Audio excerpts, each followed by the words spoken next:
what is squat heavy? It's basically just it's a proxy for get crazy strong in the lower extremity. Um, I know it's somewhat gone out of fashion to get, to put all your eggs in the strength basket.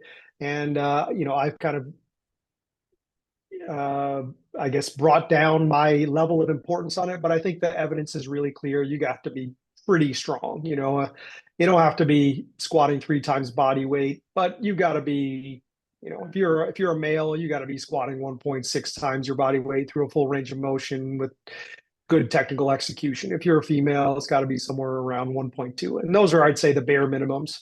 If you're not doing that, regardless of your sport, you're probably, with maybe the exception of swimming, you're probably leaving something on the table in terms of your power development, in terms of your injury history.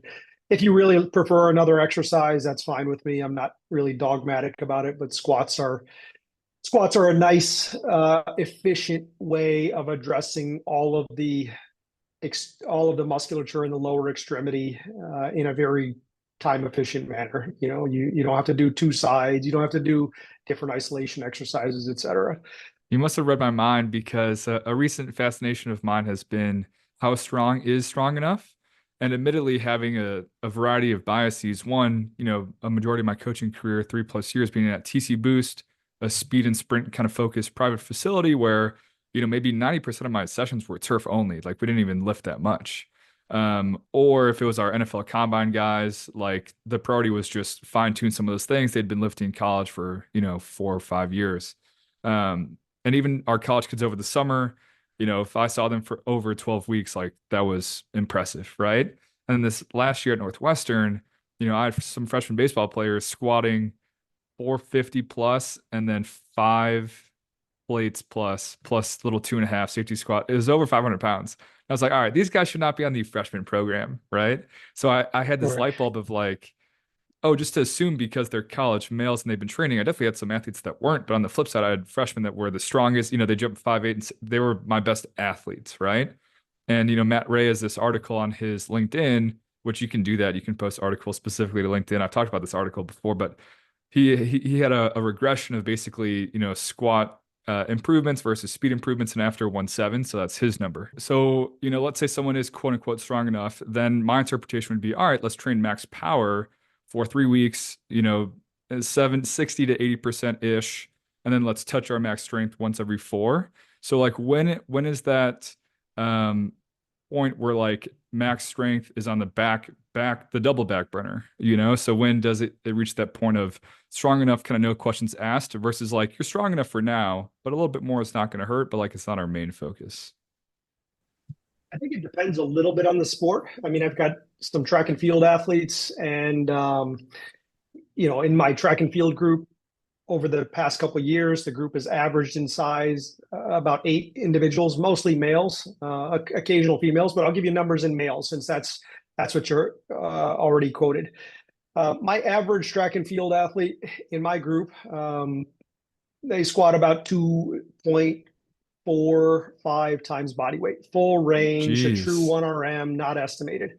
Now that number is pulled up a little bit by one freak of nature who squatted about 3.15 full range, uh, high level long jumper.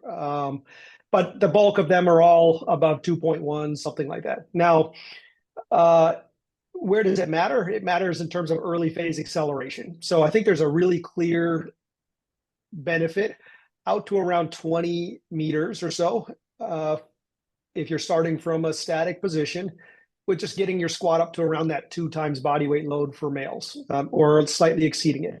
At around 2.2, you will see that there is a pretty big drop off. But the difference, there's 2 or 3 studies out there which have indicated that the difference you'll still see improvements, but if you go from 2 to 2.2 times body weight on a barbell back squat. Now, if you're a soccer player, does that make a difference? Probably not. But if you're in a sport where everything matters, where the dividing line between success and failure is, hundreds, thousandths of a second, yeah, it matters. So why are we leaving things on the table? And can you get insanely fast without that? Yes, you can. Would Usain Bolt have been fast? Would I make Usain Bolt, try to squat at 24 years of age?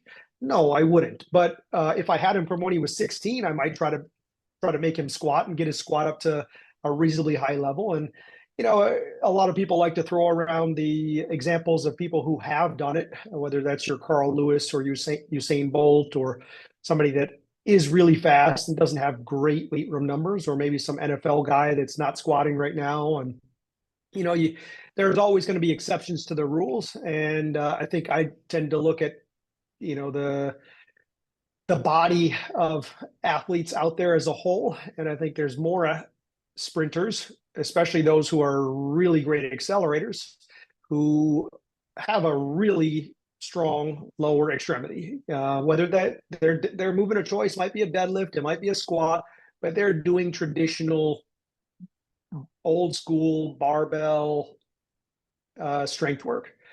Uh, so I told you the minimums 1.6, 1.2. My soccer team, all women, they're all squatting well above the 1.2, 30 deep.